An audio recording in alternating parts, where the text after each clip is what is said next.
할렐루야, 은광교회 성도 여러분, 오늘은 2월 4일 목요일입니다. 여러분, 오늘도 슬기로운 묵상 생활로 복된 하루가 되시기를 바랍니다.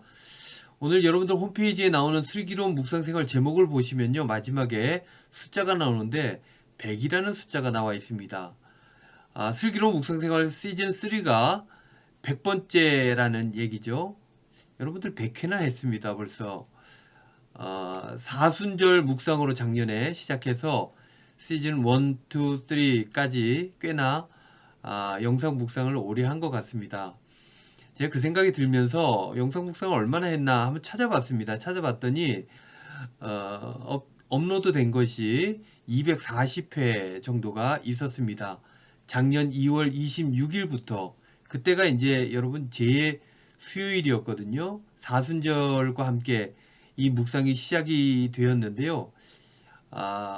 올해 벌써 2021년 2월 달이니까요. 1년을 했습니다. 여러분들 꽤나 했죠?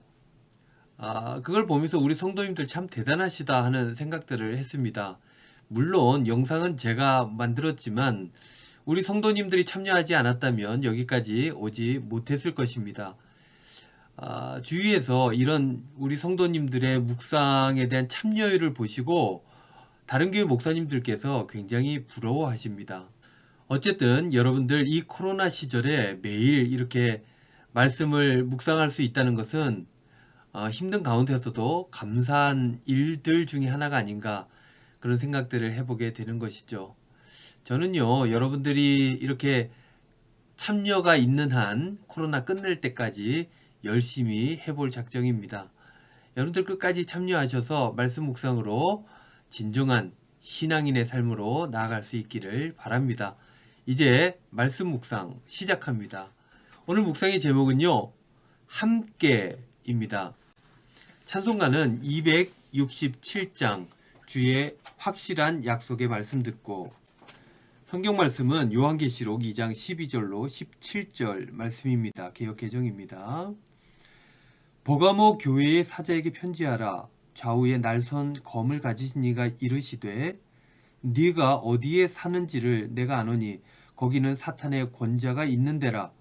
네가 내 이름을 굳게 잡아서 내 충성된 증인 안디바가 너희 가운데 곧 사탄이 사는 곳에서 죽임을 당할 때에도 나를 믿는 믿음을 저버리지 아니하였도다.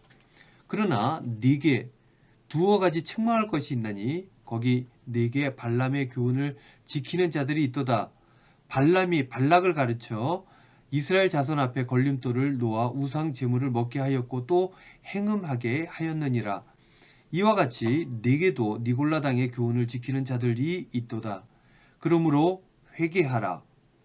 그리하지 아니하면 내가 네게 속히 가서 내 입에 검으로 그들과 싸우리라. 귀 있는 자는 성령이 교회들에게 하시는 말씀을 들을지어다. 이기는 그에게는 내가 감추었던 만나를 주고 또 흰 돌을 줄 터인데 그 돌 위에 새 이름을 기록한 것이 있나니 받는 자 밖에는 그 이름을 알 사람이 없느니라. 아멘. 묵상입니다. 오늘 본문은 버가모 교회에 보내는 편지의 내용입니다. 오늘 본문에서 주님은 좌우에 날선 검을 가지신 분으로 묘사되고 있습니다. 날선 검을 가지신 주님께서 버가모 교회에 말씀하신 것입니다. 버가모 교회의 삶의 터전은 13절 말씀처럼 사탄의 권자가 있는 곳이었습니다. 당시 사탄의 권자는 하나님을 대적하는 우상의 신전들을 말합니다. 특별히 그 지역에는 황제의 신전이 있었다고 합니다. 주전 29년에 아우구스투스를 위한 웅장한 신전이 세워졌고 그 영향으로 로마 황제 숭배 사상이 힘을 얻어가고 있었습니다. 이러한 돈과 권력을 숭배하는 도시 분위기 속에서도 믿음을 저버리지 않는 사람들이 버가모 교회에 있었습니다. 그 대표적인 인물은 오늘 본문에 나오는 안디바라는 사람이었습니다. 그는 믿음을 위해 순교했습니다. 버가모 교회는 이렇듯 훌륭한 교회였습니다. 그런데 그들에게 책망받을 만한 일도 있었다는 거죠. 14절, 15절 말씀입니다. 그러나 네게 두어 가지 책망할 것이 있나니 거기 네게 발람의 교훈을 지키는 자들이 있도다. 발람이 발락을 가르쳐 이스라엘 자손 앞에 걸림돌을 놓아 우상의 제물을 먹게 하였고 또 행음하게 하였느니라. 15절 이와 같이 네게도 니골라 당의 교훈을 지키는 자들이 있도다. 버가모 교회에는 안디바와 같은 순교자도 있었지만 발람의 교훈과 니골라 당의 교훈을 따르는 자들도 있었다는 것입니다. 이것이 문제라고 주님께서는 지적하신 것입니다. 발람, 이 사람은 민수기에 나오는 인물이죠. 가나안 땅을 향해 가는 이스라엘은 엄청난 군사가 되어 있었습니다. 이를 본 모압 왕 발락은 발람을 시켜서 이스라엘을 저주하게 합니다. 그 일에 큰 돈을 걸죠. 그 돈을 탐한 발람은 이스라엘 남자들을 꾀어 모압 여자들과 행음하게 하고 우상의 신전 음식을 먹게 합니다. 이로써 이스라엘은 큰 화를 당하게 되었죠.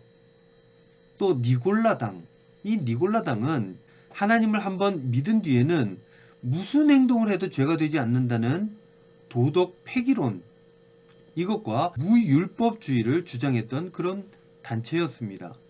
이들은 일상생활에서 기독교 신앙과 세속적 문화를 적절히 섞어서 혼합주의적이고 편의주의적인 신앙 성향을 지니게 되었습니다. 그러니까 버가모 교회에는 순교자가 나올 만큼의 신앙을 가지기도 했지만 그 중에는 행음하고 세상과 짝하는 사람들도 많았다는 것을 말씀하고 있는 것입니다.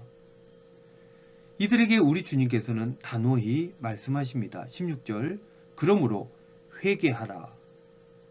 그리하지 아니하면 내가 네게 속히 가서 내 입의 검으로 그들과 싸우리라. 세속적인 것과의 타협은 없다는 것을 분명히 말씀하셨습니다. 우리 사랑하는 은광교회 성도 여러분, 지금의 한국교회, 버가모 교회와 같다 하는 생각들을 하게 됩니다. 온전한 신앙생활을 위해 애쓰는 교회가 있는 반면 세상과 짝하여 돈과 권력과 신앙을 섞고 그것이 하나님인 양 소리치는 교회들도 있습니다.